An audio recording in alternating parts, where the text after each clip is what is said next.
Легко сегодня выступать так, наговаривать на других людей, когда этих людей нет в живых, когда они не смогут и не могут опровергнуть их ложь.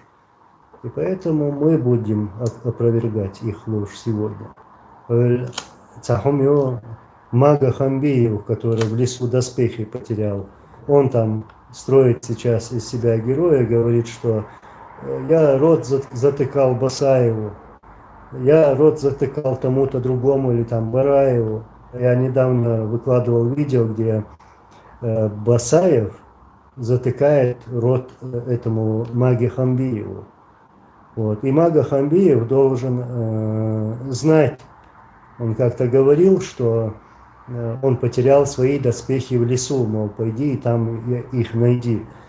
Так вот, у нас испокон веков наши деды, прадеды, наши предки, у чеченцев принято, что если ты потерял свое оружие, или если твое оружие попало в руки врагу, как трофей, да, это считалось позором, позором считалось.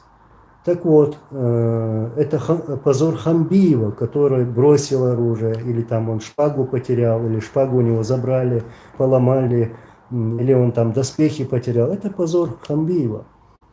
Позор Ханбиева. Вот.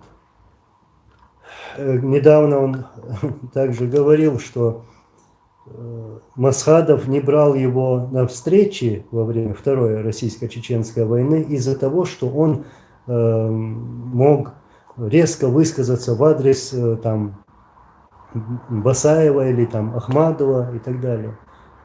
Нет, его не брали, Ханбиева брали не на такие встречи, потому что это был фитнач. То есть он мог там всех рассорить. Я сейчас про Шуру, про общую встречу командиров в 2002 году. Я в каком-то видео говорил, что Ханбиева на этой встрече не присутствует, его нету там. Поэтому Масхадов и не взял его, зная, что он может всех там рассорить. Эта встреча была организована именно для того, чтобы всем смогли объединиться. Вот. Зная этого Ханбиева, его и не взяли.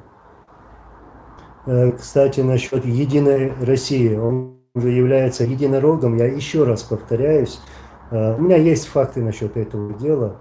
Я раньше выкладывал видео и говорил: Мага, как ты можешь говорить про события в Дагестане, там, называть фамилию Басаева, упрекая Ичкерию в том, что якобы мы пошли в Дагестан, хотя ты прекрасно знал и знаешь, что там произошло, и чьих рук это дело.